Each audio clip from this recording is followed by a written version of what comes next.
சமயத்துல ஏதாவது ஒரு டென்ஷன்ல நீங்க ஒரு வார்த்தைய விட்டுருவீங்க.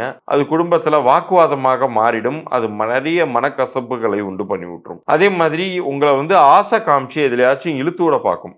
அதிகமான முதலீட உங்கள செய்ய வைக்க பார்க்கும். அப்படி நீங்க போய் மாட்டீங்கன்னாலும், அதுவுமே உங்களுக்கு சிரமங்களை குடுக்கும். இந்த காலகட்டத்துல அதிகப்படியான செலவுகள், அதிகப்படியான கடன்கள் இதை நீங்க தவிர்த்துட்டாலே பெரிய பிரச்சனைகள் எதுவும் வராது. உடல் ஆரோக்கியத்தை பொறுத்த அளவுக்கு கண்டிப்பாக கவனம் செலுத்தணும் தான். வாக்குவாதங்கள் ஏதாச்சும் வந்துச்சுன்னா, நீங்க முதல்ல பணிஞ்சு போயிடுங்க.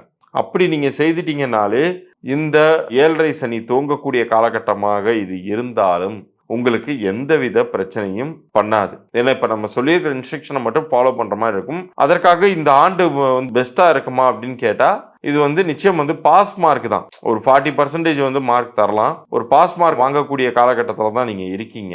நீங்க ரொம்ப முழுமையாக ஃபெயிலியர் ஆயிடுவீங்களான்னு கேட்டா, கண்டிப்பாக கிடையாது.